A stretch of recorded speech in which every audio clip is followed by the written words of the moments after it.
보셨습니까? 안 보셨습니까? 여러 번 말씀을 드렸는데 굉장히 충격적인 상황이어서 전체적인 것들이 기억을 하기가 굉장히 어렵습니다. 의원님께서도 그러한 상황을 조금은 이해를 해주시죠. 말이라면은 못 들었을 수 있다는 변명이 통할 수가 있어요. 그런데 5명이 옹기종기 모여 앉아 있는 상황에서 이렇게 동의 주는 걸 못 봤다. 한덕수 총리는 조태열 장관이 계엄 지시 쪽지를 받는 것도 기억하지 못한다 답변해왔습니다. 그런데 김 전 장관은 한덕수 국무총리, 이상민 행안부 장관도 지시서를 받았다 주장했습니다. 기재부 장관뿐만이 아니고 경찰청장, 국무총리, 행안부 장관도 있었고 한덕수 총리는 헌법재판관 임명조차 거부하며 윤 대통령 탄핵 심판을 방해하려 했습니다. 그 이유가 자신이 받은 지시 때문은 아니었는지. 이상민 선수도 안 했는데 똑같다고 확인했어. 형사정법 148조에서 지원하지 않겠습니다. 충암파인 이상민 전 장관도 한겨레 등 언론사의 불법적 완전 단속을 지시한 사실이 드러난 바 있죠. 계엄 지시서를 받고 거기 적힌 대로 이런 불법 지시를 하달한 것일 가능성이 매우 큽니다. 최상목 계엄 지시서에 하단에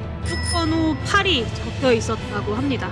합리적으로 보면 최소 앞에 7장의 계엄 지시서가 더 있었다는 이야기입니다. 추후에 부른 국무위원들 중에 임무가 배정됐던 사람은 명확합니다. 남는 사람은 이상민, 박성재, 김영호, 한덕수 그리고 조태용 증인인 겁니다. 이 사람들은 어떤 불법적 지시를 받았는지, 왜 이런 사실을 꽁꽁 감춰왔는지 밝혀내야 합니다.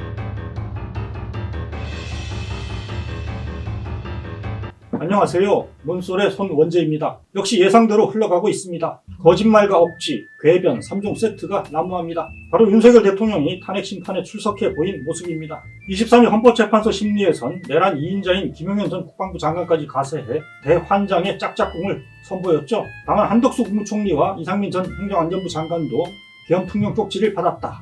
예상치 않았던 중대 폭로를 하기도 했죠. 이 부분은 잠시 뒤 자세히 살펴보겠습니다. 먼저 윤 대통령의 경우 윤 대통령이 국회의원 끌어내라고 했다. 수많은 진술이 나왔습니다만 혼자서만 없다라고 주장합니다. 이진우 수방사령관, 곽종근 특전사령관에게 계엄 선포 후 계엄 해제 결의를 위해 국회에 모인 국회의원들을 끌어내라고 지시한 적이 있으십니까? 없습니다. 네. 그러나 바로 다음 날 이를 뒤집는 증언이 쏟아졌죠. 대통령께서 얘기하신 그 두 번째 발언에 관련된 것은 분명하게 제가 사실이라고 다시 한 번 더 말씀을 드리고 필요한 사실들은 정확하게 다 말씀드려야 된다고 생각을 해서 제 의지대로 말씀을 드린 겁니다. 홍장원 전 국가정보원 1차장도 윤 대통령이 국회의원 등의 체포를 지시한 사실을 거듭 밝혔습니다. 텍스트를 직설화법으로 원하신다면 그대로 말씀드리겠습니다. 조금 좀 강한 어투라서 말씀드리기가 좀 어렵습니다만 하여튼 이번에 다 잡아들여서 싹 다 정리해라 라고 말씀하셨습니다. 박접사에 자금이면 자금, 인원이면 인원 무조건 지원해 라고 말씀하셨습니다. 윤 대통령은 최상목 기획재정부 장관에게 비상 입법기구 관련 예산 편성 쪽지를 준 적이 없다 이런 주장도 했죠. 국가 비상입법기구 관련 예산을 편성하라는 쪽지를 기획재정부 장관에게 준 적이 있으십니까? 저는 이걸 준 적도 없고 나중에 이런 계엄을 해제한 후에 한참 있다가 언론에 뭐 이런 메모가 나왔다는 것을 기사에서 봤습니다. 근데 그 기사 내용도 조금 부정확하고 그러면은 이거를 만들 수 있는 사람은 국방장관밖에 없는데 그때 이제 구속이 돼 있어서 구체적으로 확인을 못했습니다.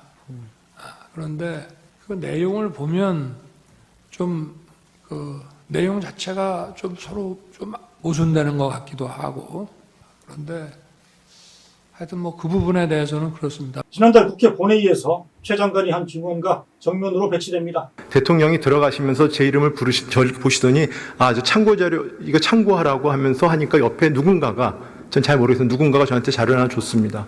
근데 자료가 접혀 있었습니다. 자료가 접혀 있었습니다. 옆에 누군가가 주긴 했지만 분명 윤 대통령이 참고하라 했다는 겁니다. 윤 대통령이 이걸 준 적도 없고 내가 직접 건네지는 않았으니 난 책임이 없다 이런 얘기일 겁니다. 그러나 윤 대통령이 콕 집어 최 장관에게 참고하라 말하는 순간 쪽지가 건네졌다는 건 윤 대통령이 쪽지 내용에 대해 알고 있었고 사실상 쪽지 내용을 실행하라 지시한 것이 아니고 무엇이겠습니까? 윤 대통령이 이거를 만들 수 있는 사람은 국방장관밖에 없는데 준 적이 있느냐 물었는데 만든 건 국방장관이다.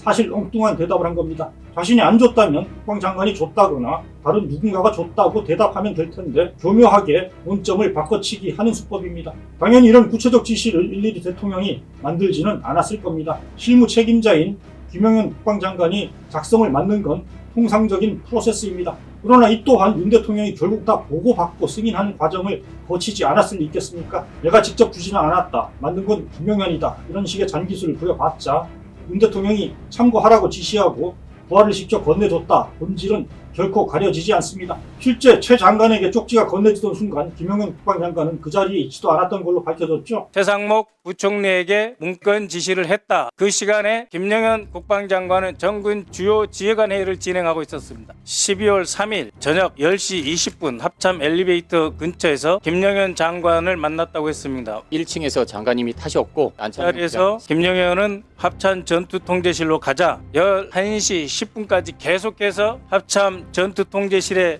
김영현 장관이 있었죠?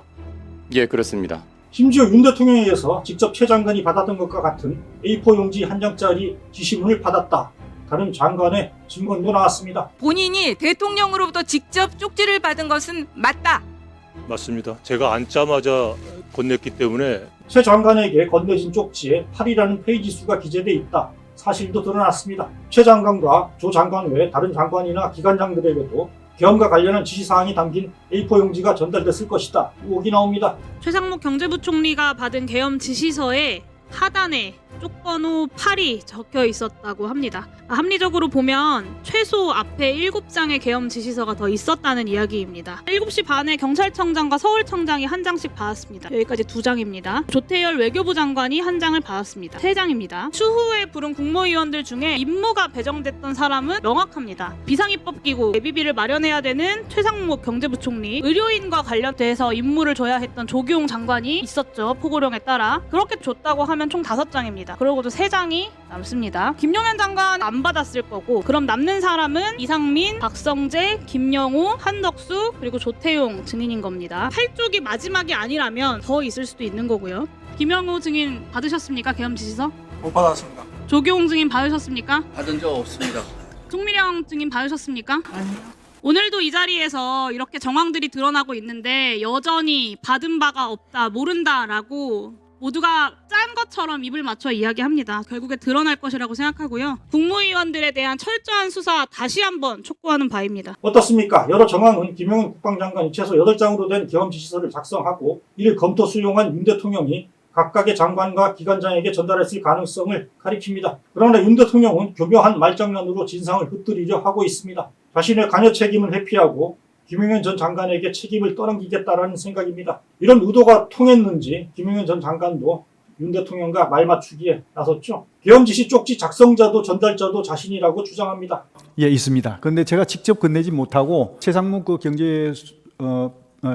재경부 장관이 좀 늦게 왔습니다. 그래서 제가 직접 만나지 못해서 실무자를 통해서 전했습니다. 누가 작성한 것입니까? 쪽지를? 제가 작성했습니다. 정작 쪽지를 준 실무자가 누구인지는 기억조차 못합니다. 실무자가 누굽니까? 제가 사실은 얼굴은 익어서 주긴 줬는데 급하게 이제 제가 저쪽 그 국방부로 가야 되는 상황이라 가지고 예. 나가면서 복도에 있는 실무자를 줘서. 근데 그 실무자가 누구냐고요?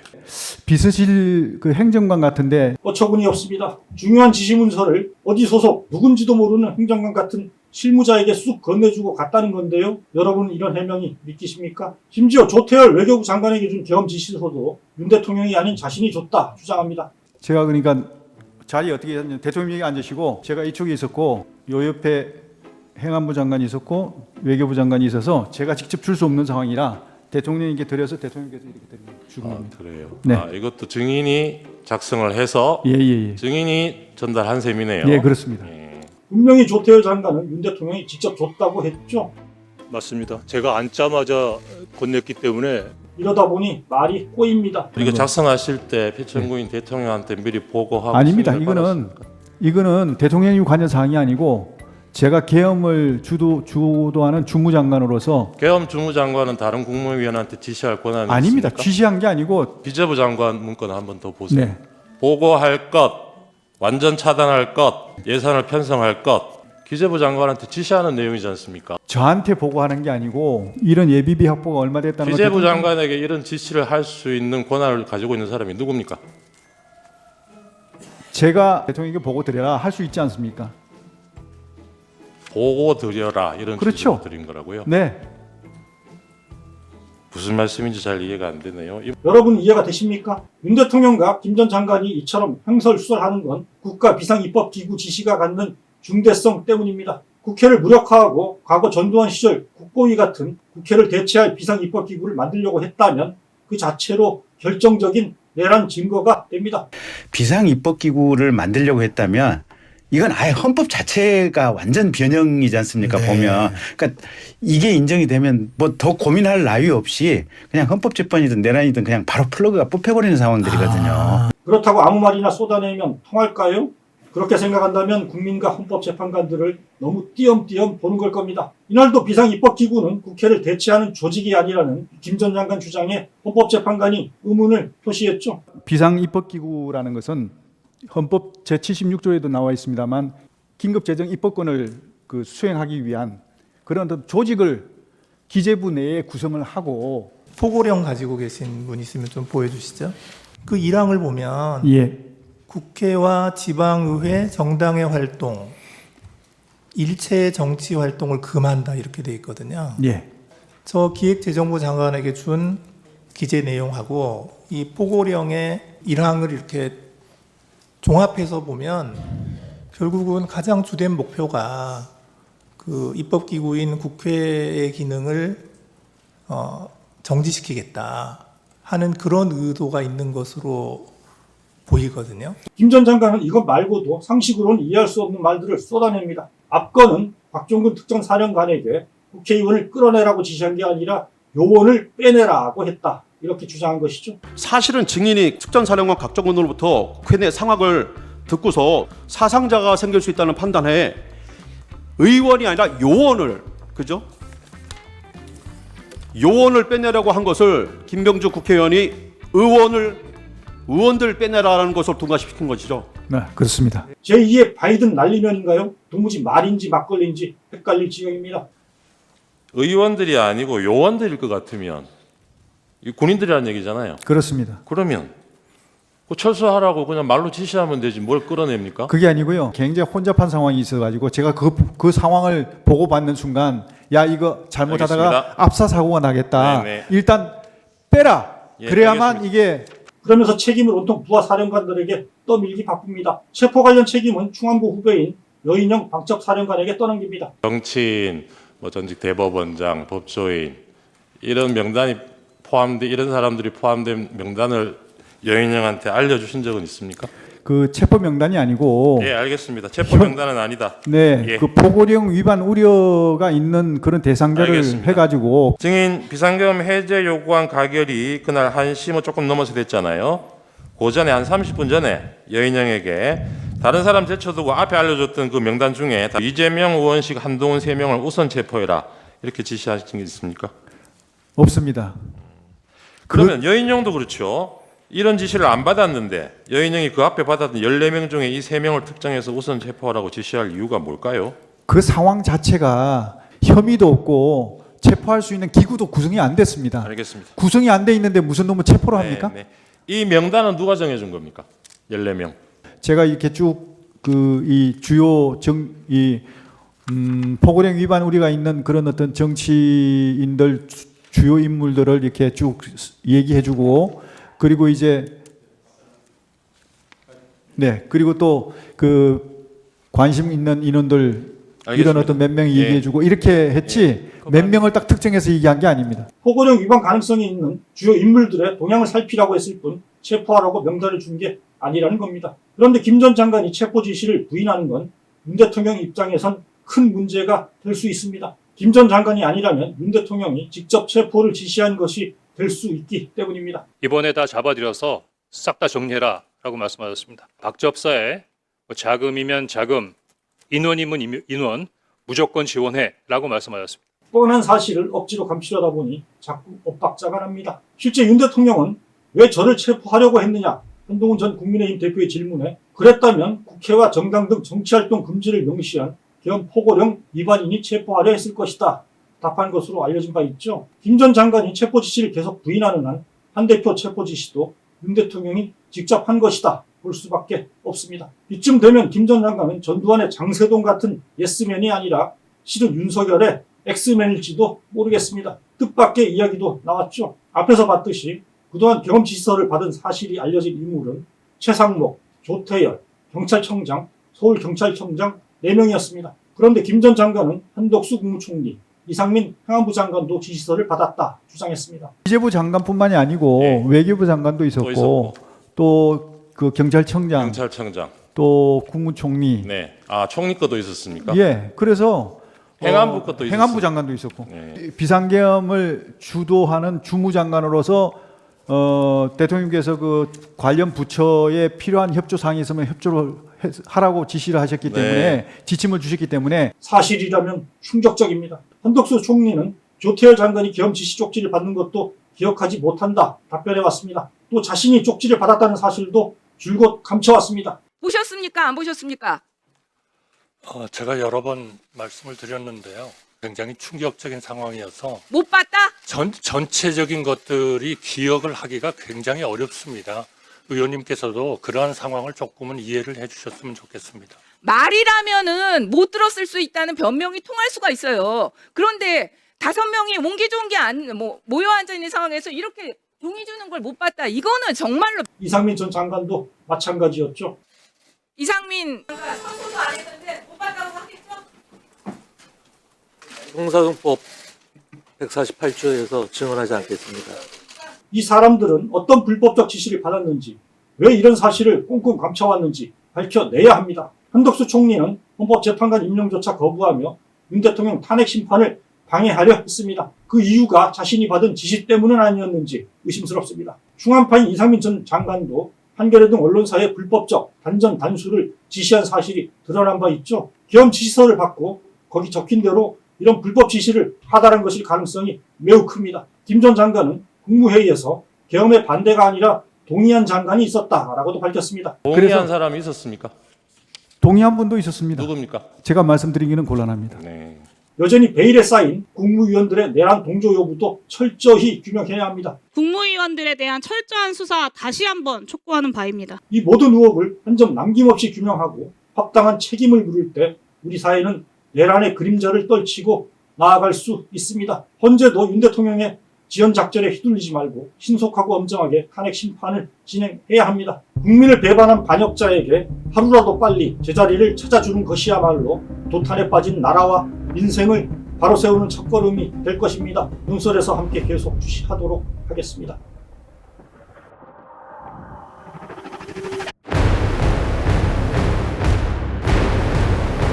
안타깝게도 이 나라에는 법이 모두 무너졌습니다. 전형적인 가해자 피해자 바꿔치기. 이 사건은 분명히 군사반란 수괴 혐의가 윤석열에 대해서 적용이 돼야 되고 군사반란 수괴에 대해서는 사형밖에 법정형이 없습니다. 박세영 검찰이 이거를 교묘하게 내란죄로 기소했다. 윤석열이 내란을 일으킨 건 불과 유튜브 때문이 아닙니다.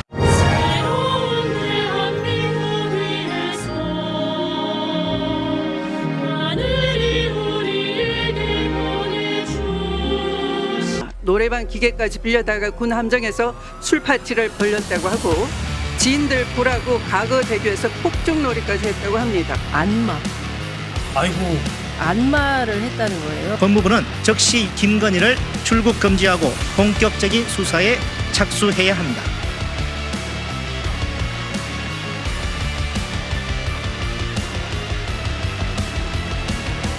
안녕하세요. 논설의 이재성입니다. 드디어 내란 우두머리가 체포됐습니다. 알터리가 빠진 느낌입니다. 윤석열은 사실상 내전을 획책했습니다.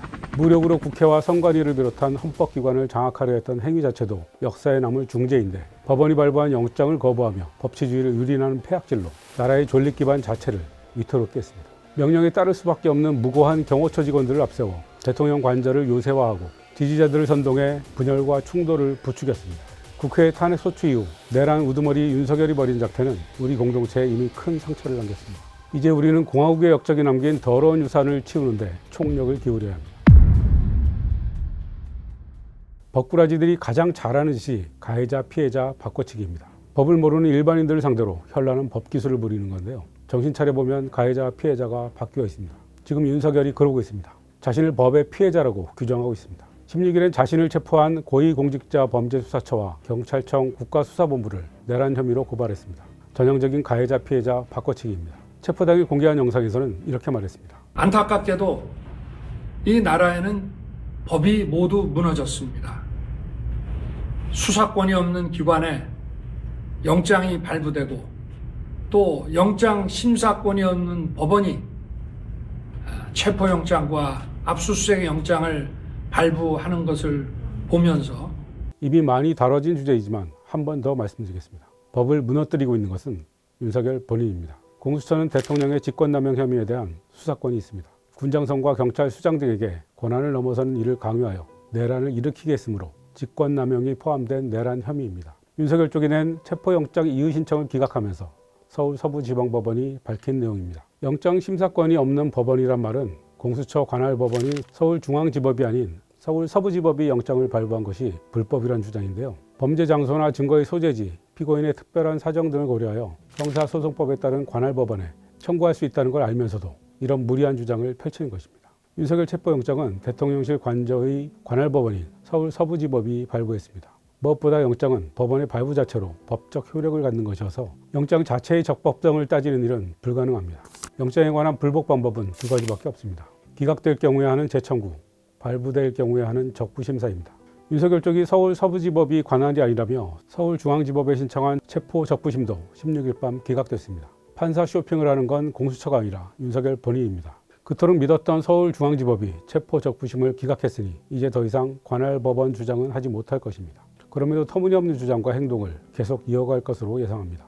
헌재 출석한 윤석열 변호인단은 허황한 논리와 궤변으로 국민을 당혹스럽게 만들고 있습니다. 계엄군이 국회 유리창을 깬 것은 흥분한 군중을 막기 위해서라거나 저녁 드라마를 볼 시간에 계엄을 선포한 것은 국회가 계엄 해제를 쉽게 할 수 있도록 한 것이라고 주장합니다.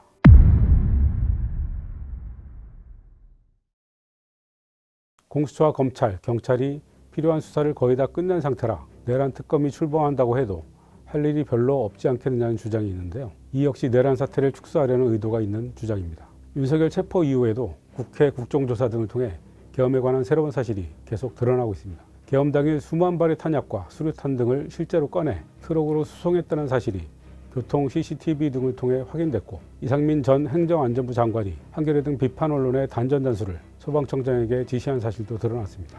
기관총을 휴대하고 대통령 관저를 순찰하라는 지시는 윤석열 본인이 직접 한 것이라는 보도도 나왔습니다. 북파공작원 HID를 동원해 소요를 일으키고 정치인들을 수장시키려고 했던 노상원 전 정보사령관의 수천 메모, 북한을 자극해 전쟁을 일으키려고 했던 계획 등 1년 이상 동안 계엄을 준비한 전모를 밝히려면 아직 멀었습니다. 검찰의 축소 수사 의혹도 제기됐습니다. 박은정 조국혁신당 의원은 계엄 사태 이후 초창기부터 군 형법상 반란 혐의를 적용해야 한다고 주장해 왔는데요. 이 사건은 분명히 군사반란 수괴 혐의가 윤석열에 대해서 적용이 돼야 되고 군사반란 수괴에 대해서는 사형밖에 법정형이 없습니다. 형법상 내란 수괴의 법정형은 사형 또는 무기징역인데 군 형법상 반란은 사형밖에 없습니다. 군 형법이 훨씬 무거운 처벌입니다. 그런데 검찰은 김영현 전 국방부 장관 등 군 관계자들을 기소하면서 형법상 내란 및 직권남용 혐의만 적용했습니다. 이렇게 되면 윤석열에게도 군 형법을 적용할 수 없습니다. 군 법무관 출신 김경호 변호사는 검찰이 형량을 줄여주려고 일부러 군 형법을 적용하지 않은 것 아니냐고 지적합니다.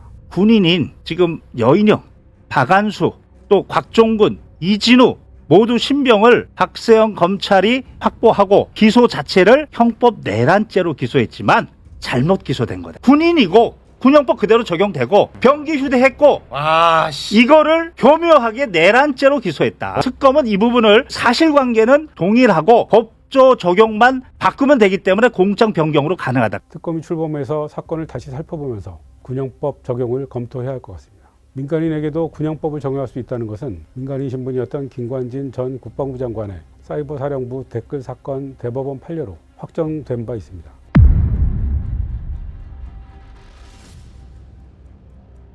윤석열이 계엄을 선포한 가장 중요한 이유가 부정선거 음모론이라는 사실은 윤석열 스스로 계엄 담화문을 통해 이미 밝힌 바 있습니다. 체포 당일 공개한 페이스북 글은 이 부정선거 음모론의 이론적 배경을 나름 체계적으로 설명합니다.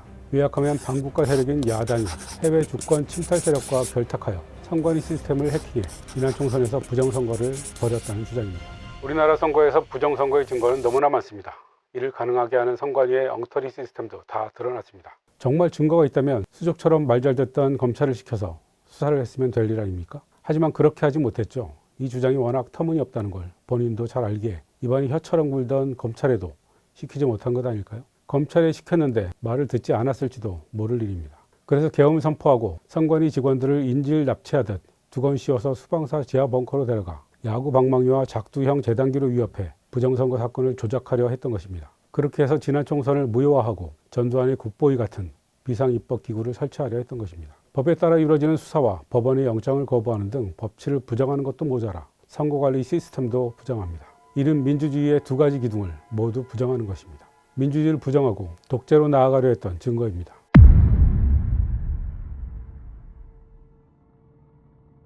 계엄이 선포됐을 때 많은 분들이 술 때문이라거나 유튜브 때문이라는 얘기를 많이 했습니다. 특히 홍성국 전 민주당 의원이 뉴욕타임스에 윤석열 대통령의 내란은 알고리즘 중독으로 인해 시작된 세계 최초의 내란이라고 말해서 화제가 됐는데요. 저는 이런 인식이 단견이라고 생각합니다. 윤석열이 내란을 일으킨 건 술과 유튜브 때문이 아닙니다. 본인과 아내의 범죄를 영원히 덮을 해결책을 극우 유튜브의 부정선거 음모론에서 찾은 것뿐입니다. 윤석열 본인의 범죄 의혹은 해병대 최상병 사망 사건 및 임성근 사단장 구명 로비 의혹과 부산저축은행 부실대출 봐주기 수사 의혹 등이 있죠. 김건희 씨는 검찰이 무혐의로 덮은 도이치모터스 주가 조작 사건만이 아니라 양평 공흥지구 개발 특혜 의혹, 양평 고속도로 노선 변경 특혜 의혹 등 진실이 밝혀지지 않은 비리 의혹이 질비합니다. 집권 이후 부부가 함께 쌓아놓은 의혹들도 산더미입니다. 대통령실 이전 및 관조공사 특혜 의혹을 비롯해 계엄 직전까지 나라를 뒤흔들었던 이른바 명태균 게이트까지 수사가 본격적으로 시작되면 도저히 대통령직을 유지할 수 없는 핵폭탄급 사건들입니다. 저는 부정선거 음모론이 사실상 핑계에 불과하다고 생각합니다. 윤석열이 유튜브에서 주장하는 부정선거 음모론을 맹신하게 된 이유는 뇌가 썩어서가 아니라 그것이 계엄령을 선포할 수 있는 명분이자 수단이라고 봤기 때문입니다. 자신들의 범죄가 드러나는 걸 막을 수 있는 유일한 방법은 계엄령 선포를 통한 장기 집권밖에 없다고 본 것입니다.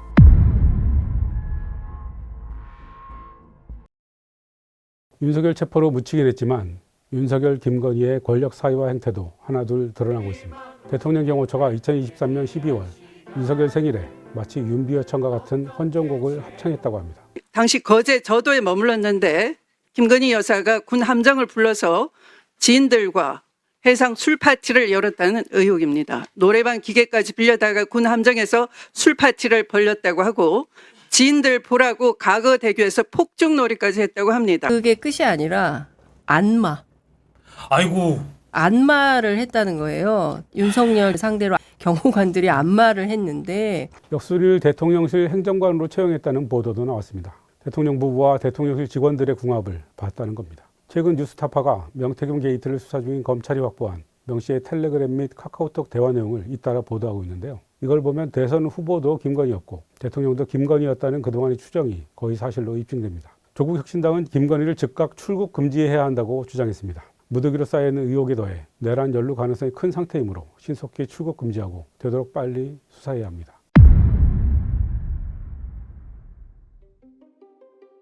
여러분, 윤석열의 변호인이라는 윤곽근 변호사나 윤석열의 친구라는 석동현 변호사를 보면서 무슨 생각을 하시나요? 어떻게 변호사라는 사람이 저렇게 무식한 얘기를 부끄러움도 없이 하지? 라는 생각과 함께 저 사람들은 왜 저렇게 열심히 하지? 라는 생각이 들기도 합니다. 저는 이분들이 선거 출마 욕심이 있어서 그렇다고 생각합니다. 여러분, 박근혜 전 대통령 변호인이었던 유영하 변호사 기억하시죠? 지난 탄핵 국면에서 어느 날 갑자기 박근혜 변호인이라며 나타나 아무 말이나 해대던 바로 그 변호사 말입니다.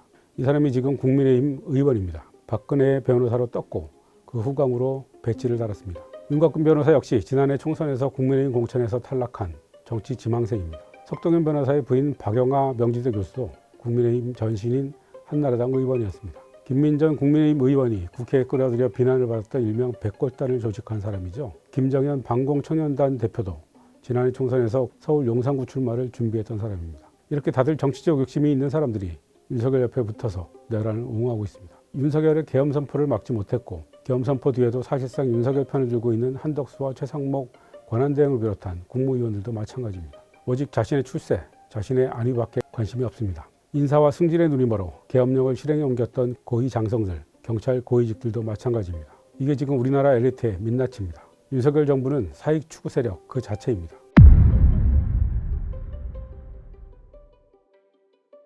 윤석열 구속에 반대한다며 관저 앞에 몰려갔던 국민의힘 의원들도 마찬가지입니다. 헌정이 무너지고 국가 신인도가 떨어지고 경제가 폭망해도 관심이 없습니다. 오로지 자신들의 재산에만 관심이 있습니다. 그래서 일단 목소리가 큰 극우 지지자들에게 잘 보이려고 윤석열을 옹호하고 있는 겁니다. 경호처 직원들의 슬기로운 명령 거부로 일단 큰 고비를 넘겼지만 정치적 내전은 계속되고 있습니다. 헌법을 부정하고 법치를 무시하는 내란 세력이 국회 안에 있습니다. 그것도 제2의 정당이자 현재 여당입니다. 저는 이것이 윤석열이 벌인 일 중 가장 용서받지 못할 죄악이라고 생각합니다. 정말 큰일입니다. 국민의힘은 16일 공수처를 항의 방문했습니다. 오동훈 공수처장 사퇴와 공수처 해체를 요구했습니다. 영장 자체가 수사권이 없는, 내란죄에 대한 수사권이 없는 공수처가 받은 영장이기 때문에 영장 자체가 불법이고 무효입니다. 젊은 소장파 의원이라는 김용태 국민의힘 비상대책위원조차 이렇게 말합니다. 우리는 계엄 선포의 배경이 되었던 선거 관리의 의혹에 대해서도 공개적인 논의가 이루어지도록 장을 마련해야 합니다. 다음 정부는 이렇게 민주주의 시스템을 부정하는 국회의원들과 국정을 논의해야 합니다. 헌법과 정당한 법 집행조차 정쟁화시켜서 정치에 활용하는 반민주 세력과 대화가 가능할까요? 이들 내란 세력의 주장을 하나의 의견으로 존중해야 하는 걸까요? 정진석 대통령 비서실장이 국가원수를 남미 깽단 다루듯 한다고 비판했죠. 법원의 영장을 거부하며 총이 안 되면 칼로라며 깽단처럼 저항했던 게 누구인가요? 먼저 깽단처럼 행동한 것은 윤석열입니다. 내란 세력의 기적의 논리를 따라가다 보면 어느새 무엇이 정이고 무엇이 불의인지조차 헷갈리는 상황이 돼버립니다. 정의의 기준을 망가뜨려 진영 논리만 남게 하고 정치하는 놈들은 다 똑같은 놈들이라고 정치 혐오를 조장하는 것, 그런 지리멸렬과 무관심을 이용해 권력을 누리는 것이 탐욕으로 가득한 우파 엘리트와 지배 세력이 바라는 것입니다. 2024년 노벨 경제학상을 받은 데런 에스모글루의 책 국가는 왜 실패하는가는 공화주의 일대 잘 나가던 경제가 어떻게 폭망하는지 보여줍니다. 바로 지배 세력이 탐욕에 젖어 부와 권력을 독점할 때입니다. 로마가 그랬고 베네치아가 그랬습니다. 이 책이 주는 가장 강력한 교훈은 민주주의가 밥 먹여준다는 사실입니다. 반민주주의, 반헌법주의 괴물들과 단호하게 싸워야 합니다. 지금까지 논설이었습니다.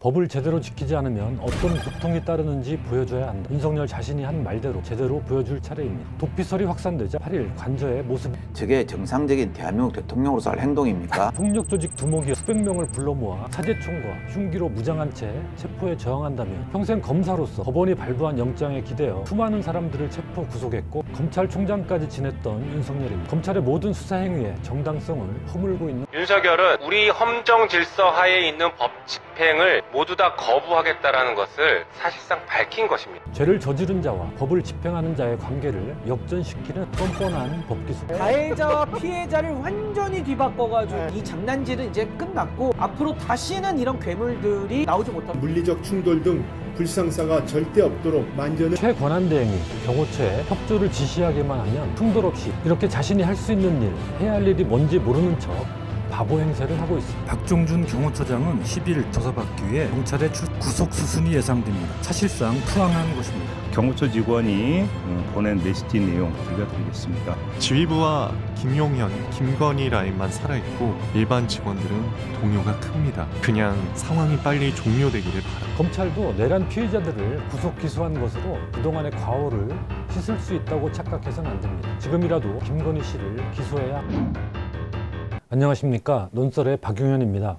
법을 제대로 지키지 않으면 어떤 고통이 따르는지 보여줘야 한다. 대통령 윤석열이 지난 2022년 11월 29일 국무회의에서 한 발언입니다. 한동훈 당시 법무부 장관을 취재하기 위해 아파트 현관 앞에 찾아간 유튜브 매체 더 탐사를 겨냥한 발언이었습니다. 한 장관은 이들을 주거침입으로 고발했습니다. 하지만 이후 강진구 더 탐사 대표에 대한 구속영장은 2차례나 기각됐습니다. 애초 대통령이 나설 만한 일이 아니었습니다. 그런데도 어떤 고통이 따르는지 보여줘야 한다며 핏대를 세웠습니다. 법 집행이란 말 앞에 모두 주눅이 들었습니다.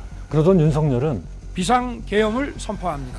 내란을 저질렀습니다. 국회의사당을 침탈했습니다. 총든 군인들을 동원했습니다. 주거침입과는 비교 불가능한 중대범죄를 저질러 놓고 정작 자신은 법 집행을 피해 숨어 있습니다. 여전히 법 위에 살고자 합니다. 이제 법을 지키지 않으면 어떤 고통이 따르는지 윤석열 자신이 한 말대로 제대로 보여줄 차례입니다.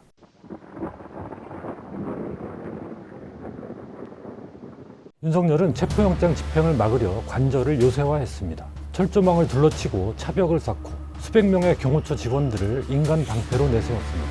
심지어 지난 3일 1차 체포영장 집행 때는 관저 밖으로 도망갔었다는 의혹까지 나왔습니다. 도피설이 확산되자 8일 관저의 모습을 드러냈죠. 방어 태세를 점검하며 이런저런 지시를 하는 모습이었습니다. 이 모든 게 도저히 일국의 대통령이라고 할 수 없는 찌질한 행태입니다. 4.19 혁명으로 쫓겨난 독재자 이승만 대통령도 선난 민심에 직면하자 스스로 물러날 정도의 양심은 있었습니다. 저게 정상적인 대한민국 대통령으로서 할 행동입니까? 바리케이드를 치고 있으면요, 이거 치워라 해야 정상적인 대통령입니다. 이승만 대통령이 경무대에 있을 때 곽영주가 이승만 대통령 모르게 발포 명령도 하고 엄청 막았지 않습니까? 네. 발포했다는 소리를 이승만 대통령이 알았을 때 그때 시위대가 온 걸 알았습니다. 왜 저 사람들이 저렇게 왔냐 하니까 누군가 하나가 보고를 했습니다. 바로 곽영주 체포하라고 그랬습니다. 국민이 원하지 않으면은 내가 해야 한다. 1950년 60년대 대통령도 그랬습니다. 근데 2025년도에 대통령이 저 바리케이트를 친 걸 보고 저거 화를 안 내고 다 이렇게 저렇게 하라고 지휘를 하는 거는요, 이미 국민의 마음에서 윤석열은 대한민국 대통령이 아닌 것 같습니다. 내란죄는 살인죄보다 더 중대한 범죄입니다. 살인죄 형량은 사형, 무기 또는 5년 이상의 징역입니다. 내란죄 형량은 우두머리의 경우 사형, 무기징역 또는 무기금고뿐입니다. 백주대낮에 공공장소에서 살인을 저지른 범인이 제 집으로 도망가 숨는다면 어떻게 해야 할까요? 정당한 살인이었다고 주장하면 그 말에 귀 기울여야 할까요? 범인이 폭력조직 두목이어서 조직원 수백 명을 불러 모아 사제총과 흉기로 무장한 채 체포에 저항한다면 어떻게 해야 할까요? 그런 상황을 방치한다면 더 이상 국가라고 할 수도 없을 것입니다. 법치는 나라를 유지하는 근간입니다. 근대 형법의 아버지로 불리는 이탈리아 계몽주의 법학자 체사레 베카리아는 대표작 범죄와 형벌에서 이 문제를 지적했습니다. 한 국가의 영토 내에서 법의 영향을 받지 않는 곳은 없어야 한다. 그림자가 몸을 따르듯 법의 힘은 그 나라의 국민을 따라가야 한다. 성역은 범죄를 조장하는 데 이바지한다. 이런 성역의 수를 늘리는 것은 한 국가 안에 작은 주권 국가를 여러 개 세우는 것과 크게 다르지 않다. 법의 권위가 없을 때 공익에 반대하는 새로운 조직이 생겨나고 국가의 이익에 반대되는 정신이 일어설 수 있다. 여러 고대 문화권에 범죄자가 숨어 있어도 건드릴 수 없는 성역이 있었습니다.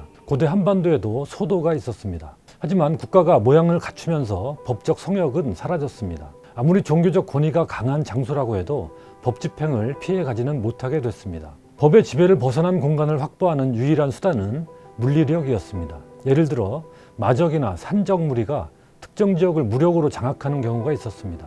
오늘날 중남미 국가의 마약 카르텔 본거지도 비슷한 경우입니다. 그 안에서는 범법자들이 법 집행자가 되고 공권력은 되레 진압 대상이 됩니다. 21세기 대한민국의 대통령 관저가 그런 공간이 되어버렸습니다. 대한민국의 공권력이 미치지 않는 저들만의 주권국가 같은 공간으로 변했습니다. 기관총을 들고 관저를 지키는 경호처 직원의 모습도 포착됐습니다. 이 자체로 또 하나의 내란이고 반란입니다. 경호관이라는 명예로운 이름을 부여받은 공직자들이 대통령 관저에서 벌이고 있는 행위의 본질이 그러합니다.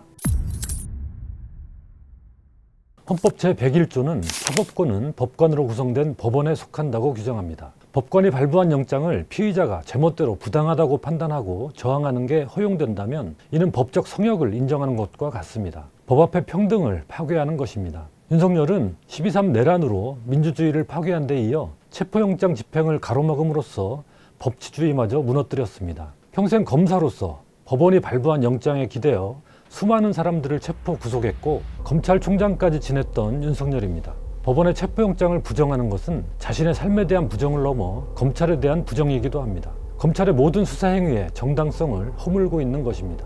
윤석열 변호인단의 윤갑근 변호사는 8일 사전영장을 청구해라. 그러면 법원 재판에 응하겠다. 이런 입장입니다. 체포영장은 부정하면서 구속영장은 받아들이겠다는 말을 어떻게 믿겠습니까? 범죄 피의자가 마치 검사인 양 체포영장 대신 구속영장을 청구해라. 불구속 기소를 해라. 이렇게 수사주의를 하는 모습입니다. 그것도 이 법원이 아니라 저 법원에 하라고까지 요구합니다. 시간 끌기입니다. 윤석열이 그동안 비판해왔던 수사기관 쇼핑을 넘어 판사 쇼핑하겠다는 것 아니겠습니까? 만약에 구속영장이 발부되더라도 거기에 순응할 리가 없습니다. 다 거짓말입니다. 이미 윤석열은 우리 헌정 질서 하에 있는 법 집행을 모두 다 거부하겠다라는 것을 사실상 밝힌 것입니다. 그동안 검찰 수사가 부당하다거나 심지어 법원 판결이 부당하다고 주장하는 사람들은 무수히 많았습니다. 그러나 누구도 그 집행까지 거부하지는 못했습니다. 사법 시스템을 부정하는 건 그 국가에 소속된 국민의 길을 거부하는 행위이기 때문입니다. 그런데 헌법과 법률을 수호할 가장 큰 책임을 가진 대통령이 그런 짓을 저지르고 있습니다. 대통령 권한대행이라는 최상목 부총리는 국법 질서를 부정하는 이 같은 행위를 강 건너 불구경하듯 하고 있습니다. 대통령이나 권한대행이라는 이름조차 붙이기 창피한 작태입니다. 군을 사유한 12.3 쿠데타는 검찰권을 사유한 대통령 윤석열의 검찰 시절 행적과 닮았습니다. 법 집행을 무력화하려는 지금의 행태 역시 뿌리는 검찰에 가닿습니다. 검찰은 법 집행을 책임지는 기관인데도 법 집행에 손을 놓거나 정당한 법 집행을 되레 공격하기도 했습니다. 그것이 자신들의 이익에 들어맞는다고 여기면 법 집행 따위는 헌신짝 취급했습니다. 단적인 사례는 국민 모두가 기억하는 김건희 황제 조사입니다. 전두환, 이명박, 박근혜 등 전직 대통령들도 피해가지 못한 검찰 소환 조사를 김건희 씨는 거뜬히 피해갔습니다. 경호처 관할 건물로 검사들을 불러 조사받았습니다. 지금 경호처가 보이는 아나무인 태도로 밀어볼 때 당시 경호처의 감시하에 이루어진 조사 과정이 어떤 모양새였을지 능히 짐작이 됩니다. 검사들은 휴대전화까지 빼앗긴 상태였습니다. 과연 조사라고 할 게 있었을까요? 검사들이 김 씨 앞에 무릎을 꿇고 있지 않았다면 다행이라는 생각마저 듭니다. 검찰은 검찰 우두머리를 위해 법 앞에 평등을 팽개쳤습니다. 김학의 출국금지 사건은 어떻습니까? 지난 2019년 3월 별장 성접대와 뇌물 혐의로 재수사를 앞둔 김학의 전 법무부 차관이 심야에 몰래 출국하려다 긴급 출국금지를 당했습니다. 제 식구인 김 전 차관을 지켜주지 못한 게 분했을까요? 검찰은 2021년 1월 뒤늦게 긴급 출국금지를 주도한 검사와 법무부 간부, 청와대 비서관 등을 겨냥해 대대적인 수사를 벌였습니다. 윤석열 당시 검찰총장은 중대 범죄라도 되는 양 충실한 수사를 직접 지시했습니다. 검찰은 출국금지 절차를 제대로 지키지 않았다며 온갖 트집을 잡아 기소했습니다. 그러나 이들은 지난해 11월 모두 무죄를 선고받았습니다. 몰래 해외로 도피하려는 피의자를 막는 것은 너무나 상식적인 법 집행입니다. 그러나 검찰은 그 상식적인 법 집행을 되레 불법으로 몰아갔습니다. 이를 바로잡는데 4년 가까운 시간이 걸렸습니다. 국민들이 법기술에 속아지낸 시간이었습니다. 법원이 발부한 체포영장 집행을 되레 불법이라고 우기는 윤석열의 지금 행태와 똑같습니다. 죄를 저지른 자와 법을 집행하는 자의 관계를 역전시키는 뻔뻔한 법기술입니다. 이런 둔갑술로 국민을 또 속일 수 있을 것이라고 기대하는 듯합니다. 윤곽근이 뭐라는 줄 아세요? 경찰 특공대가 영장을 집행하면 이게 내란이래. 내란이래. 이자들은요. 그게 내란이래. 가해자와 피해자를 완전히 뒤바꿔가지고 이 특수부 검찰의 그 윤곽근도 마찬가지입니다. 특수부 검찰의 지금의 정당한 영장 집행을 또 내란이라고 이야기하는 그 궤변과 그 용기가 정말 가상하다. 이자들은 대한민국 사회에서 너무 뿌리 깊게 뿌린 해악이 너무 커요. 법을 좀 안다는 그 알량한 지식 가지고 사람을 사회적으로 죽이는 거 아닙니까? 그렇죠. 이 장난질은 이제 끝났고 앞으로 다시는 이런 괴물들이 나오지 못하고 법기술을 통해 교묘하게 만들어지곤 했던 법적 성역이 버젓이 눈앞에 물리적 공간으로 구현되고 있는 오늘의 상황은 초현실적입니다. 이 상황을 끝낼 책임이 최상목 대통령 권한대행과 법집행 기관들에게 있습니다. 최상목 권한대행은 8일 새해 정부 업무보고에서 지금 우리나라는 중대 기로에 놓여 있습니다. 높은 정치적 불확실성과 대외환경 변화 속에서 최선의 해법을 찾아 나가야 합니다. 윤석열 체포영장과 관련해선 어떤 경우에도 시민들의 부상이나 정부기관 간 물리적 충돌 등 불상사가 절대 없도록 만전을 기해 주시기 바랍니다. 지금 나라 경제를 망가뜨리고 있는 정치적 불확실성을 제거하기 위해 가장 시급한 게 내란 사태 종식이고, 이를 위해선 윤석열 체포영장 집행부터 이뤄져야 한다는 건 삼척동자도 아는 사실입니다. 그리고 최 권한대행이 경호처에 협조를 지시하기만 하면 충돌 없이 체포영장이 집행될 수 있습니다. 이렇게 자신이 할 수 있는 일, 해야 할 일이 뭔지 모르는 척 바보 행세를 하고 있습니다. 앞으로 있을 두 번째 체포영장 집행 때는 군과 경찰이 윤석열 지키기에 나서지 않을 것입니다. 국방부는 경호처에 파견된 병력이 관저 외곽 경비 임무에 벗어나는 부당한 지시에는 따르지 않을 것이라고 밝혔습니다. 경찰도 경호처가 보낸 협조 공문에 의미가 없다며 거부한 것으로 전해졌습니다. 이제 남은 것은 경호처뿐입니다. 박종준 경호처장은 10일 특수공무집행 방해와 내란죄 혐의를 조사받기 위해 경찰에 출석했습니다. 구속 수순이 예상됩니다. 사실상 투항한 것입니다. 이제 남아있는 경호처 지휘부가 체포영장 집행을 막으라는 불법 명령을 내린다면 경호처 직원들도 거부해야 합니다. 9일 해병대 박정훈 대령의 항명죄에 무죄 선고가 났듯이 부당한 명령에는 불응하는 게 정의입니다. 수뇌부가 김용현 라인이거나 또는 김건희 라인이거나 이러다 보니까 밑에 특히 MZ세대 경호관들은 부글부글 한답니다. 경호처 직원이 보낸 메시지 내용 지금부터 음성 대역으로 들려드리겠습니다. 현재 근무 중입니다. 춥고 불안합니다. 지휘부와 김용현, 김건희 라인만 살아있고 일반 직원들은 동요가 큽니다. 그냥 상황이 빨리 종료되기를 바라는 마음입니다. 이 상황이 정리되면 발본색원하고 경호처가 재건되길 바랄 뿐입니다. 검찰도 내란 피해자들을 구속 기소한 것으로 그동안의 과오를 씻을 수 있다고 착각해서는 안 됩니다. 지금이라도 주가 조작 피의자 김건희 씨를 기소해야 합니다. 또 명태균 게이트와 관련해서도 이미 지난해 11월 윤석열 김건희 부부와 명 씨가 비공표 여론조사를 주고받는 텔레그램 메시지 등 물증을 확보한 것으로 드러났습니다. 뉴스타파가 입수해 보도한 107쪽 분량의 창원지검 수사 보고서를 통해서입니다. 그런데도 검찰은 제대로 수사를 진행하지 않았던 것입니다. 창원지검은 11월 4일 날 이 결과 보고서가 그나마 완성되었는데 김건희를 소환하지 않았습니다. 윤석열도 소환하지 않았습니다. 김건희와 윤석열 관련 모든 것을 압수수색하고 즉각 소환할 것을 촉구하며 최상목 권한대행, 경호처, 검찰 등이 자신에게 부여된 본래 임무를 계속 외면하는 한 대한민국은 법치국가는 고사하고 국가라고 할 수도 없는 무법천지를 벗어나지 못합니다. 그 책임은 두고두고 피할 수 없을 것입니다.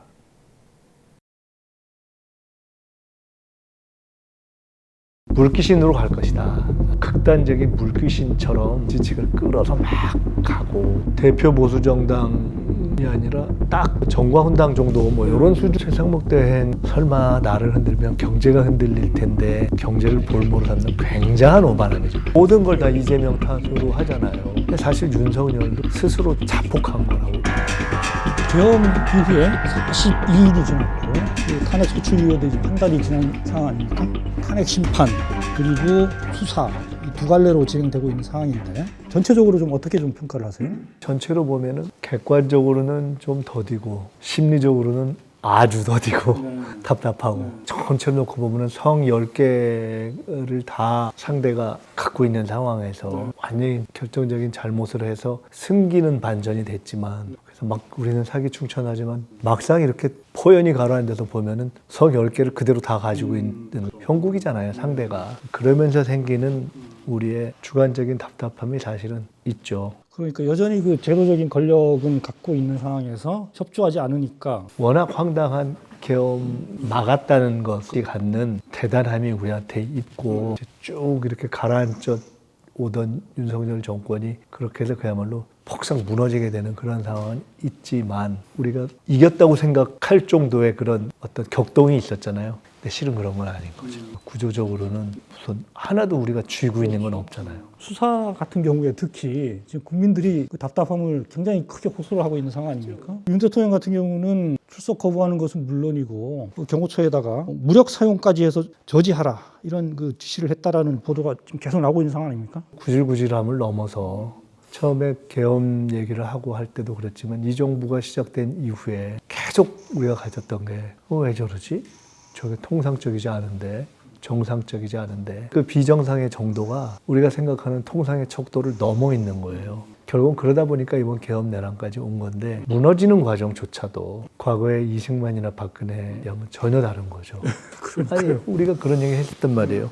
야, 이승만은 손 들고 하야 한다 할 정도의 염치가 있고 박근혜는 최순실 끝나고 나서 안 되면 스스로 멈춰버리는 부끄러움 이런 게 있는데 그 둘과 다 다르단 말이에요. 계엄이 일어난 것도 상상할 수 없는 상대였고 계속 우리에게 재확인해야 될 전제가 있는 거예요. 전혀 다른 상대를 상대하고 있다는 거. 그게 제일 어려운 거예요, 사실. 저도 계속 반출을 하고 했는데 지금 또 한 번 마지막 과정에서 또 한 번 완전히 정상을 뛰어넘는 그런 모습을 보이고 이게 참 어려운 거예요. 우리 모두의 일반적 이성들이 대하기 어려운 상대인 거예요. 근데 어떻게 된 일인지 보수의 결집도라고 해야 됩니까? 이 저항의 강도는 계속 좀 높아지는 그런 모습들이 있어서 불안해하는 국민들이 좀 많은 것 같습니다. 그렇죠.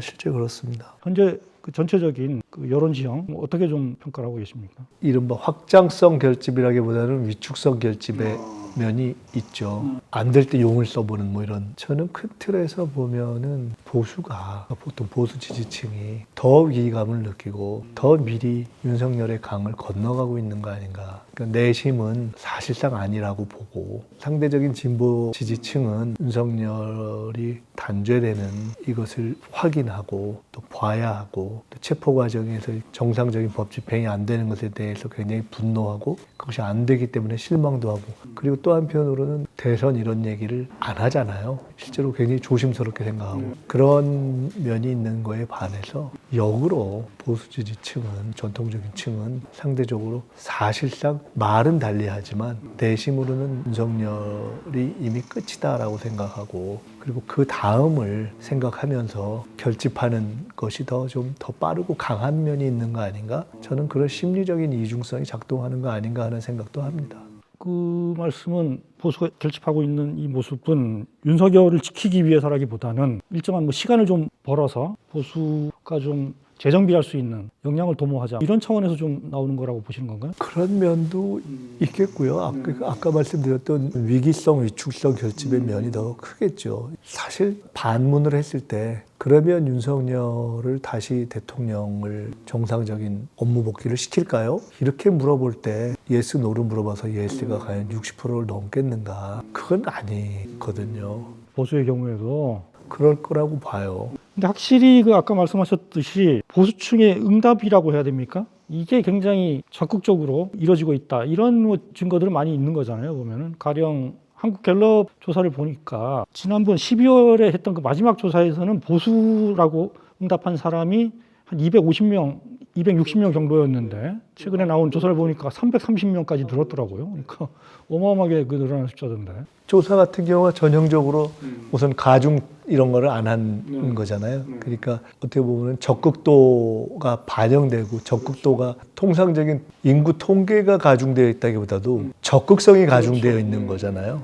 응답을 많이 하는 거죠. 그러니까 그쪽 분들이. 어느 쪽이 더 절박하냐 텐데. 절박함의 차이다. 그러니까 보수는 이걸 굉장히 절박하게 받아들이고 그런 면이 있는 거 아닐까요? 물론 진보적 지지층도 굉장히 절박했는데 그 절박성이 가장 높았던 때는 뭐 이러다가 국회에서 탄핵이 안 되는 거 아니야? 라는 시기에 가장 그것이 이제 높아졌었다고 보고 한 번 더 볼 수 있는 것은 체포가 실제로 된 이후의 국면에서 또 한 번 볼 수 있을 텐데 어쨌든 그 국민의힘이 보면은 완강하게 박근혜 때는 사실 좀 갈라진 측면이 있었는데 지금은 국민의힘이 굉장히 완강하게 탄핵을 저지하는 그 대열에 서 있다라는 것 이게 주는 그 효과도 굉장히 큰 거 아니겠습니까? 특히 지지층들한테는 우리 정치 세력이 저렇게까지 나오는 걸 보니까 우리도 좀 버텨야 되겠다 이런 그 시그널로 좀 작용할 수 있는 거 아니겠습니까? 그것 또한 그 중심을 보면 그 중심에 윤석열의 차이가 작동하는 거 아니겠어요? 윤석열이 그 이전 박근혜와 달리 움직이는 것이 작동을 한다고 봐야 되겠죠. 저게 사실은 그게 가장 기본적인 요인이 그런 거죠. 결국은. 물론 국민의힘의 지금 이른바 이제 중진들이 이해를 못하겠는 것 하나가 우리가 통상적인 정치의 문법상으로는 최소한 사과는 하잖아요. 진심이 없어도 절은 한번 하는 게 기본이었잖아요. 근데 그걸 안 하잖아요. 그것이 그 어떤 중진들이 갖는 그 사람들의 개인적 특성 또 흔히 얘기하는 옛날에 그랬으니까 이렇다라는 경험일 수도 있지만 그 뿌리에는 윤석열이 버티니까 그런 면이 있는 거죠. 윤석열이 거의 무슨 주술적 신념과 아주 후한무치적 뻔뻔함을 가지고 버텨버리니까 거기에 일정하게 이렇게 연관되어 있는 지지층이 연동되어 있어서 제3자 추천 방식을 민주당이 수용한 거지 않습니까? 그래서 그 대법원장 추천 방식으로 그 수정한 내란 특검 법안을 발의를 했는데 여전히 또 반대를 하고 있단 말입니다. 외환 유치 혐의 그리고 내란 선동죄 혐의를 수사 대상으로 넣은 부분에 대해서 과하다 이렇게 나오고 있는데 뭐 어떻게 좀 말씀하시겠습니까? 사실은 이미 법무부에서 그간의 시비를 걸었던, 시비가 되었던 법적인 문제점은 상당히 해소됐다 이렇게 얘기를 했잖아요. 그런 점에 있어서 큰 양보가 이루어진 거잖아요. 근데 한편으로 그것을 저희들이 제시하면서도 이거를 받아들이겠는가, 정상적으로 이렇게 그만한 양보가 있었으면 인정하고 서로의 대화가 이루어질 것인가에 대해서 좀 의구심이 있었어요. 좀 회의적이었어요. 그러니까 결국은 실제로 그 특검을 통과시키는 것보다도 어떻게든 그냥 시비 걸고 이렇게 안 되는 쪽에 이야기를 하는 것으로 계속 가려 할 것 아닌가. 당내에서도 조금 더 대화를 해서 이것저것을 잘 버무려서 정말 원만하게 갔으면 좋겠다라는 얘기가 있고, 그럼 좋죠. 그럼 좋은데 근본적으로는 이게 일정 기간 우리가 지켜볼 수밖에 없고 재확인이 계속 될 것이고 감내할 수밖에 없는 병적인 그 상태가 윤석열로부터 확산된 이것이 퍼져 있어서 어떤 형태를 취해도 근본적으로는 잘 안 받아들이려고 할 것이다라는 생각이 저는 사실은 더 솔직한 생각이에요. 협상의 방식으로 이걸 해결해 나가기는 굉장히 어려워 보인다라는 그런 것 같습니다. 사실은. 그렇다면 뭐 결국은 단호하게 이걸 입법을 계속 추진하면서 그 내부에, 국민의힘 내부에 어떤 입안 정도가 하여튼 좀 활성화되기를 뭐 바랄 수밖에 없는 상황이겠네요. 국민의힘 얘기를 계속 여쭤봐야 될 것 같은데 극우화 상황이 굉장히 좀 심각해지는 것 같아요. 윤상현 의원 같은 경우는 정강훈 목사한테 90도 인사를 하기도 했고, 김민전 의원은 뭐 백골단 기자회견을 열기도 했는데, 국민의힘에 저런 분들은 그냥 기본 상식선은 하겠지라고 생각했던 분들이 몇 분 있는데 전혀 아니네 싶은 그런 분들이 몇 분 있어서 그 실망의 정도가 좀 커지더라고요. 이렇게 TV 같은 데 나와서 약간 중도적인 입장이라고 하면서 이런저런 얘기를 했던 그런 기억이 있어서 그런가? 라고 생각했는데 왜 저렇게 되지? 참 요새는 이해 못할 일들이 많아요. 그래.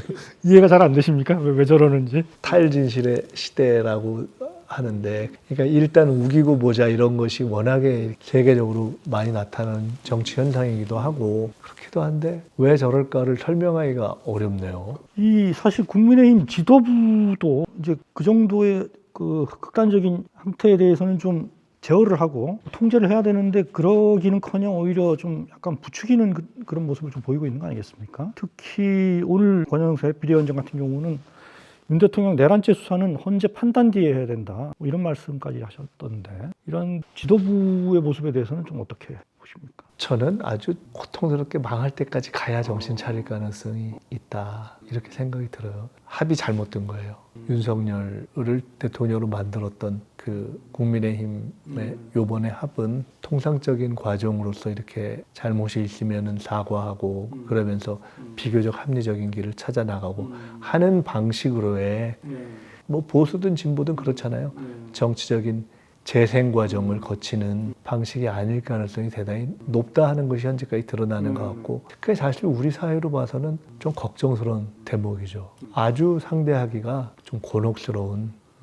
우리나라에서 보수 진영을 대변하는 가장 큰 정당인데 이 정당이 저렇게 그 자생력이라고 해야 됩니까? 자정 능력을 좀 상실하고 계속 극단적으로 나아간다. 지도부부터 뭐 일반 성원들까지. 옛날식으로 보면은 대표 보수 정당이 아니라 딱 저 정과훈당 정도 뭐 이런 수준의 여길 보이는 거잖아요. 전에 같으면은 그런 정도는 사실은 걸렀잖아요. 근데 이제 그게 평균이 너무 떨어진 거여서 그러니까 참 고민될 때가 있어요. 이게 대응을 할 때 그런 말들에 하나하나 일일이 대응을 해주는 방식으로 가야 되는 것인지, 우리 사회의 어떤 평균 이성을 생각해서 설마 이 정도는 걸러내겠지 하고 이렇게 하면서 대응을 해야 되는 것인지. 근데 그것이 또 그렇게 꼬치꼬치 대응을 안 하면 그냥 그것이 또 탈진실이 인정돼 버리면서 어느 정도의 영역을 또 이렇게 점하게 되고. 근데 분명한 것은 저렇게 되면 회복의 시간은, 상처와 시간은 훨씬 깊고 길어질 것이다. 왜냐하면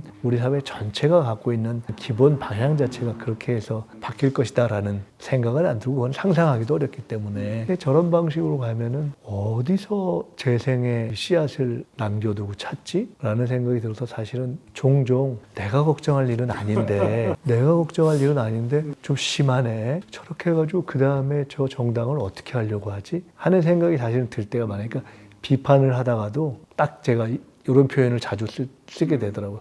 내가 걱정할 일은 아닌데 글쎄요, 잘 모르겠어요. 이게 윤석열, 김건희의 어떤 권력 요 시대가 갖는 특징 중에 하나가 이성과 합리를 뛰어넘은 주술적 어떤 방식, 주술적인 어떤 믿음에 의한 우김, 이런 것들이 상당히 작동을 했잖아요. 사실은 보면은 지금까지도 우리가 그런 얘기를 했습니다만은 의대 정원 문제 같은 경우를 풀 때도 설마 그렇겠어 하면서 숫자 2,000에 가령 집착을 한다든가 이런 것들이 있단 말이에요. 요 시기가 계속해서 지금도 버티다 보면은 뭐가 진짜 설지나면 좋아지겠지 라는 것에 기댄다라든가 일종의 광신적인 어떤 그런 믿음이 확산되어서 그런 것이 아니라면 설명할 수가 좀 없어요. 왜냐하면 우리가 그 이전에 봤을 때는 최소한도의 이성적 대화는 되던 사람들이 있는데 아주 독특한 것이 무슨 원로들의 다른 목소리도 없고 소장파의 다른 목소리가 있는 것도 아니고 뭐 그런 게 아예 없잖아요. 이 국면에서. 그게 그 수도권에서 너무 죽을 써가지고 정말 거의 그 사실상 뭐 영남당, 강남당으로 전락한 상황 때문에 오히려 그런 현상이 더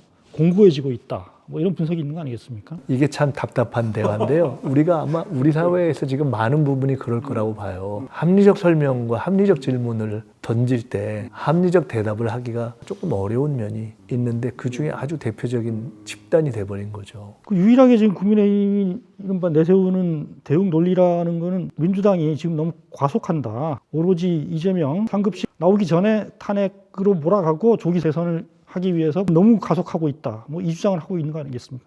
근데 그거의 안을 깊숙이 들여다보면은 과속론보다도 아주 단순하게 하나의 예를 보시자고요. 민주당 밖에 반대하는 반대파 중에서도 그렇고 민주당 내에서 아주 소수지만 가령 뭐 한덕수 탄핵 이런 문제를 놓고 가령 문제 제기를 한다. 이것도 뭐 과속해서 그랬다. 민주당이 과욕을 부려서 그랬다. 근데 그나마 한덕수 탄핵 이후에 현재도 완성태는 아니지만 최소한 심리의 조건이 형성된 거잖아요. 그조차도 못하게 하는 것이 정상이었을까? 그 한독수 체제를 그대로 뒀다면 그조차도 가능했겠는가? 답이 안 나오는 거잖아요. 불가피했던 거예요. 그렇기 때문에 그것을 강공이나 과속 탓으로 보는 것은 저는 조금 합리성이 떨어진다. 그리고 그 이후에 우리가 상대적으로 지금 엄청 참고 있잖아요. 엄청 참고 있잖아요, 사실은. 저것도 또 하나의 병적 집착인데. 만사 이재명. 모든 걸 다 이재명 탓으로 하잖아요. 사실 윤석열도 스스로 자폭한 거라고 봐야 되죠. 다 이재명 탓이다, 다 야당 탓이다 하다가 오버해가지고 개헌까지 간 거잖아요. 대응하는 과정에서도 이재명이다라는 방식으로 지금 대응 논리들을 나오고 있잖아요. 똑같은 거예요.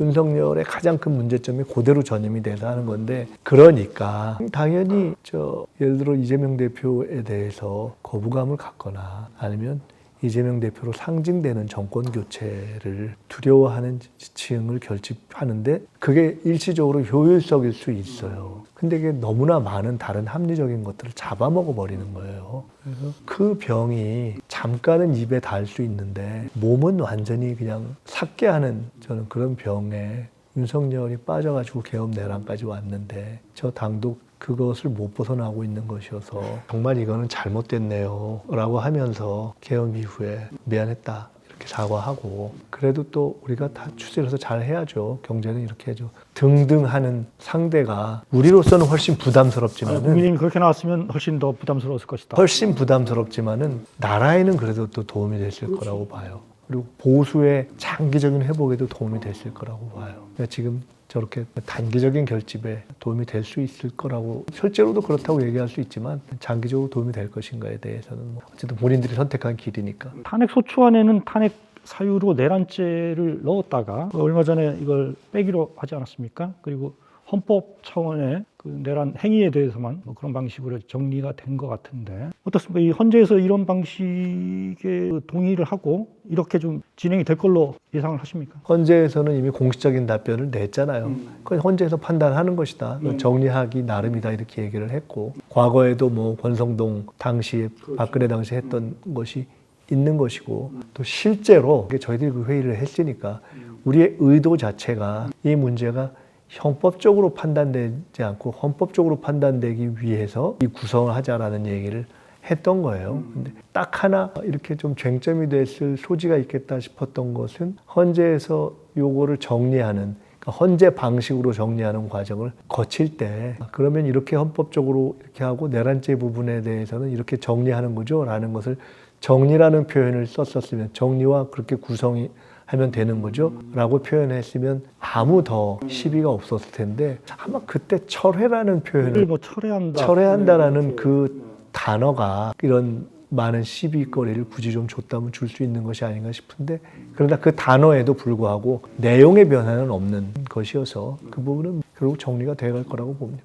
그것 갖고 헌재에서 뭐 그 시비와 논란을 가지고 영향을 받거나 하는 일은 없을 거라고 봅니다. 헌법재판관 임명이 안 되고 있는 상황에서 이 부분은 어떻게 좀 대응을 하실 계획이세요? 너무 늦어지면 현재의 8인 체제에서의 심리가 상당히 진척돼 버리고 구인이 되어도 그 심리에 참여하거나 관여하는 것에 조금 어려움이 생길 수가 있어서 저는 빨리 정리되는 게 좋다고 보고요. 헌재재판관을 안 한 것이 원천적으로 잘못됐기 때문에 권한쟁의를 통해서든 무엇을 통해서든 이거는 정리된다고 봅니다. 헌재가 빨리 좀 권한쟁의 부분에 대한 결정을 해줬으면 좋겠다라는 말씀이신 거죠? 최상목 대행이 자신이 얘기했던 논리까지도 뭉개는 방식으로 지금 이렇게 그냥 가른 사안들이 몇 개 있는데 이게 대표적인 경우죠. 국회에서의 확인을 필요로 한다. 여야 합의가 됐는지 했는데 의장이 확인해 줬잖아요. 근데 그에 대해서 답을 안 하고 지금 넘어가고 있잖아요. 원천적으로 헌재재판관을 임명 안 한 것 자체가 잘못된 것이어서 귀정될 수밖에 없다고 봐요. 다만 이제 시기 문제가 있는 거죠. 최상목 대행 얘기가 나왔으니까 최상목 부인은 전반적인 그 모습에 대해서는 좀 어떻게 좀 평가를 하세요? 뭐 일단 재판관 2명이라도 임명해서 일정의 약간의 그 정상화를 이뤘다라는 그 점 하나가 의미가 있는 거죠. 그 외 다른 부분은 좀 어떻게 보십니까? 저는 최상목 대행의 대부분의 결정이라든가 이런 것에 대해서 좀 안 좋게 봐요. 뭐 다른 걸 떠나서 법을 전공하고 행시를 패스해서 평생 경제 관료를 한 분이잖아요. 근데 그런 분이 가져야 할 최소한의 어떤 일관성이 일단 없다. 경제를 위해서라는 명분으로 이런저런 걸 하는데 지금 경제에 제일 해가 되는 것이 사실은 불확실성의 양산이고 지속이잖아요. 이건 뭐 복잡한 통계를 안 봐도 그냥 나오는 거잖아요. 탄핵이 가결이 안 되면 한 번씩 지장이 출렁하고 헌재 임명이 안 되면 출렁하고 체포가 안 되면 출렁하고 뭐 계속 이런 식이잖아요. 전 세계 어느 언론을 봐도 지금 대한민국에서 법 집행이 이루어지고 있지 않는 것이 잘 됐다고 보는 데가 없잖아요. 다 좀 이상하게 보잖아요. 근데 이 큰 문제에 대한 눈을 감고 무슨 경제 이야기를 하는 것이 좀 정직하지 않다. 그러니까 저는 사실은 비판을 떠나서 최상목 대행이 그렇게 수재라는데 지금 이러저러한 거를 모를 뿐이 아니라고 봐요. 다 알면서 저러는 것이 너무 정직해 보이지 않아서 너무 머리를 많이 쓰는 것처럼 보여서 사실 저는 개인적으로 저런 방식의 태도는 참 좋지 않다고 생각이 들어요. 근데 어떻게 그러면 그런 행태에 대해서 어떻게 대응을 해야 됩니까? 그 괴로운 거죠. 저희가 아주 괴로운 거죠. 정말 괴로운 거죠. 아까 말씀드린 성 10개를 여전히 다 상대방이 이렇게 차지하고 있는 상황에서 이거를 극복해가는 싸움을 하고 있는 거잖아요. 그리고 그런 상황에서 최상목 대행이 사실은 너무 문제가 많고 너무 오만하고 그런 거죠. 사실은. 그러니까 최소한 자기 논리와 자기 말은 지켜야 되는데 그걸 안 지키잖아요. 경제를 담당했던 관료로서 설마 나를 흔들면 경제가 흔들릴 텐데 라는 경제를 볼모로 삼는 굉장한 오만함이죠. 그게 사실 저는 정말 나쁘다고 생각해요. 제가 최근에 이렇게 비판했던 여러 관료 중에 저 개인적으로는 가장 비판하고 싶어요. 가장 나쁜 태도라고 봐요, 사실은. 근데 그거를 더구나 모르지 않을 만한 분이 이렇게 딱 실제로 자기가 문제되는 부분은 답을 안 하는 방식으로 그 비논리를 피해가는 것이 참 온당치 않다. 아까 말씀드렸던 그럼 어떻게 할 것인가에 있어서 저희가 현재까지 한 최고의 대응이 비판과 고발이었죠.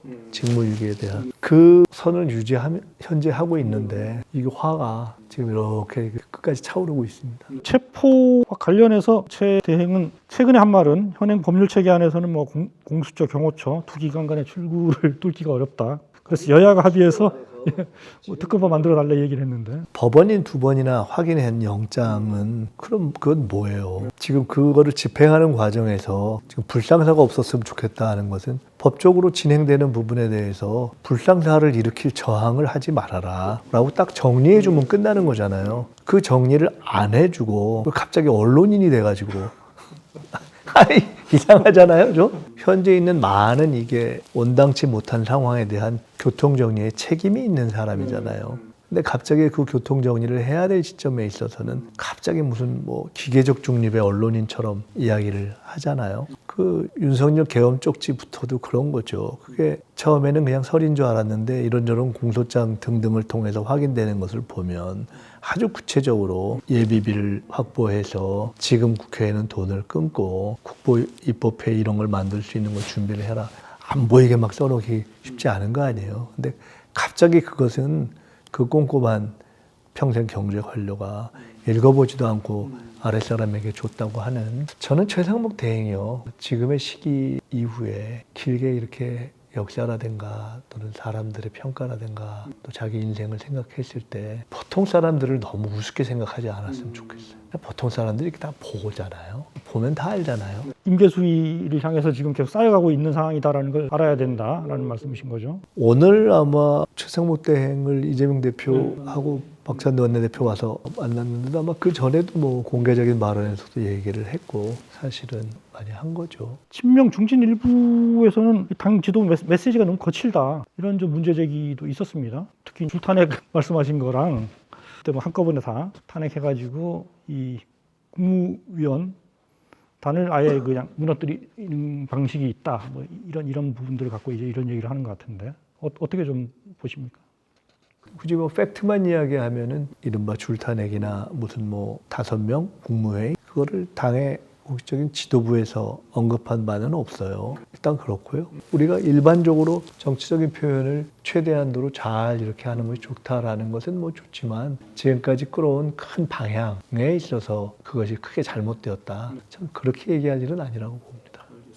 계엄에 대해서 그 많은 분들이 사실 의원님을 뭐 재평가하게 된 그 근거가 몇 가지 했던 근거에 기반한 추론을 통해서 몇 달 전에 미리 예견을 하셨단 말이에요. 그때는 근데 사실은 많은 부분들이 음모론에 경도된 사고 아니냐 좀 치부했던 건데, 근데 이제 또 비슷한 그런 그 추론의 방식을 통해서 2차 계엄 가능성을 또 경고를 했었고, 실제로 그런 경고를 많은 사람들이 받아들이면서 그 탄핵 소추를 앞당기는데 큰 역할을 하셨던 걸로 기억이 됩니다. 요즘 뭐 어떻게 좀 그런 식의 관찰을 통해서 좀 주목할 만한, 그러니까 앞으로 저쪽 진영이 어떻게 움직이겠다라고 좀 주목할 만한 어떤 현상 같은 게 좀 있습니까? 몇 달 전에 사람들하고 얘기를 하다가 사실은 저는 김문수 씨가 뜰 가능성이 높다고 생각했어요. 그런 대화를 몇 사람하고 했던 것 같아요. 그거는 어떤 것들이었습니까? 윤석열의 마음에 가장 합할 것 같다는 생각이 들었던 거죠. 극단적인 전광훈 세력이나 이런 부분이 일반적인 어떤 대중성 이런 것에 맞아서는 아니고 일종의 극단성이 반영되는 거죠. 지금 상황은 좀 실제로 그렇게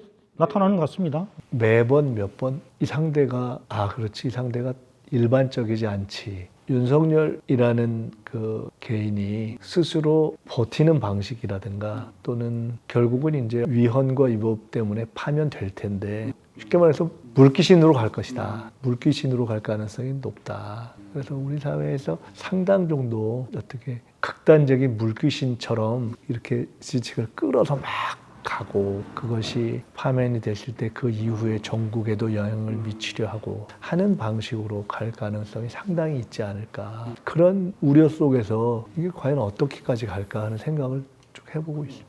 어떻습니까? 그런 식의 극단적인 대응, 그러니까 말씀하셨듯이 비정상적이다. 그래서 끝까지 비정상적으로 갈 것이다라는 걸 전제하고 본다라면은 우리 사회 어떤 제도적인 대응이란 것도 결국은 그런 극단성이 발현될 수 있는 어떤 공간을 줄이고 시간을 좀 축소하는 그런 방식으로 갈 수밖에 없을 것 같은데요. 결국은 빨리 탄핵을 시키고 빨리 수사를 통해서 사회로부터 격리시키는 그런 방식들이 신속하게 집행이 돼야 될 것 같은데, 그 탄핵에 대해서는 어떻게 좀 전망을 하십니까? 과거에 2번의 탄핵의 경험과 비교를 해보면 너무 쟁점이 단순하잖아요. 사실 뭐 요건에 안 맞으니까 전시였냐? 아니다. 준전시였냐? 아니다. 치안부재였냐? 아니다. 그 다음에 국무회의를 제대로 했냐? 아니다. 국회 침탈을 했냐? 안 했냐? 했다. 딱 정리가 돼버리잖아요. 그렇기 때문에 이에 대한 답은 저는 그래도 헌재가 그런 기본 답은 정리해서 내려줄 거다라고 확신합니다. 그 시기도 이제는 길어지면 길어질수록 나라가 어렵잖아요. 다들 대부분 헌재에 대해서 이렇게 판단하는 분들은 3호를 넘기기 어렵지 않겠냐 이렇게들 많이들 보시는 것 같더라고요. 제가 뭐 정확하게 알 수는 없으니까 그런 상식적인 선에서 되지 않겠나 이렇게 보는 거죠. 이제 좀 개인적인 질문을 좀 드려봤으면 좋겠는데, 정치인 김민석에 대한 재발견의 시간이었다 이렇게 보는 국민들이 굉장히 많은 것 같아요. 특히 민주개혁 진영에서는 오랫동안 진영 내에서 좀 뭐라고 해야 됩니까? 좀 부정적인 좀 평가의 대상이 된 시간이 있지 않습니까? 그런 점에서 좀 지금의 그런 변화된 그 평가나 이런 것들에 대한 소외가 좀 남다르실 것 같기도 해요. 어떻습니까? 그런 부분에 대해서는. 뭐 평가의 변화 이걸 떠나서 제가 정치를 떠났던 기간이 18년인데요. 2002년부터 2020년에 다시 돌아와서 이렇게 활동을 하고 있다는 것만으로 이제 늘 감사하게 생각을 하고요. 또 그 과정에서 좀 큰 틀의 변화가 좀 몇 가지 있었고 사실 그렇게 막 복잡하게 생각하지 않고 큰 흐름이나 원칙 이런 거를 중심으로 보고 또 개인적인 어떤 측면보다는 전체 어떻게 잘 될 거냐 이걸 중심으로 또 보고 그런 어떻게 보면 좀 단순해졌다고 할까요? 전에보다 조금 더 반기는 반응이랄까 이런 것이 있으면 좋죠 뭐. 뭐 조금 민감한 얘기일 수도 있을 것 같긴 한데 초에 좀 진영 내에서 좀 부정적인 평가가 시작된 계기라는 게 사실 노무현 캠프에서 그 정몽준 캠프로 이렇게 옮겨가면서 이 부분에 대한 문제 제기가 굉장히 많았던 거잖아요. 사실은 그 과정에서 우리가 대중들이 아는 것과는 좀 다른 어떤 속사정이 있었다 뭐 이런 얘기들도 있더라고요. 혹시 지나간 얘기를 뭐 다 뭐 시시콜콜이 아니 뭐 그래도 큰 차원에서라도 좀 뭐 그럴 건 없을 것 같고요. 어쨌든 저는 이렇게 오랜 부침의 과정을 겪으면서 전략보다는 가치가 중요하고 뭐 그런 거를 조금 이렇게 체화했다고 할까요? 비교적 몸에 좀 새긴 것 같아요. 그리고 이제 큰 시대 정신을 보는 좀 그런 시간을 갖고 그래서 하여간 저는 옛날보다 스스로를 볼 때 괜찮다 이렇게 봐요. 복잡하게 생각하지 않고. 그러면은 조금 질문을 좀 돌려서 여쭤보면은 그 당시에 그걸 옮겨가는 과정에서는 가치보다는 좀 전략을 조금 더 우선시했던 그런 결정이었다 이렇게 보시는 건가요? 아니면은 그때도 뭐 그런 게 있었지만 결국 나의 가치는 뭐 그때도 변함이 없었다 뭐 이런 말씀을 하시는 건가요? 정권 재창출을 해야 한다는 제가 저 나름대로의 어떤 제 나름의 어떤 자부심이라든가 또는 어떤 우리 진영에서의 전체 승리를 위해서 기여한다는 그런 부분에 있어서의 부끄러움은 사실은 없어요. 그때나 지금이나. 그런 부분에 있어서는 진심을 다했기 때문에 그렇지만은 그 과정을 쭉 통해서 느낀 것은 그러나 그 모든 과정에서 최종적으로 승리를 가져오는 것은 그것은 어떤 전략이 아니라 대중의 힘이다 이런 거를 제가 너무 뼈저리게 느꼈기 때문에 전체의 과정을 통해서 그 점이 아마 오랜 복귀를 하면서 누구보다도 많이 복귀를 하면서 누구보다도 많이 체화된 편이 아닐까 싶어요. 그러니까 예를 들어 최근에 있었던 여러 가지 뭐 이런저런 화두 중에 뭐 당원 주권의 화두라든가 이런 등등이 있을 때 비교적 정치를 일찍 시작하고 오래 한 사람들 가운데서는 좀 그런 원칙적인 방향에 손을 들고 그런 방향으로 가야 된다고 생각하게 되는 것들이 다 좀 그런 영향이 아닐까 같아요.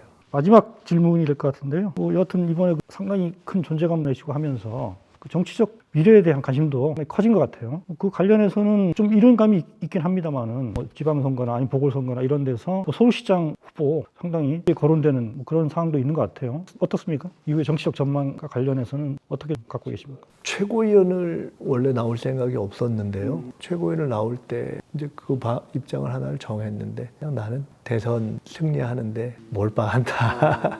그러니까 그 얘기는 그 시기가 계엄 때문에 그 순서가 이제 뒤바뀔 수가 있는 상황이 됐잖아요. 그렇기 때문에 앞으로 순서가 어떻게 될지 모르지만은 제가 개인적인 정치 어떤 목표나 일정 이런 걸 가지고 그거에 뭔가 몰두하는 그런 정치를 굳이 할 필요가 있는가? 아니 좀 죄송한 말씀인데 그런 거로부터는 조금 이렇게 벗어나 있는 거 아닌가 스스로 그렇게 생각을 합니다. 최선을 다해서 하고 전체 당의 필요에 따라서 그때그때 일하고 뭐 어떤 계획을 잡고 뭐 뭘 막 이렇게 하는 그런 방식으로는 정치를 안 하려고 생각하고 있습니다. 알겠습니다. 뭐 그럼에도 불구하고 하여튼 뭐 기대하는 그 주변의 시선들은 매우 클 것 같긴 하네요. 네, 알겠습니다. 네, 고맙습니다.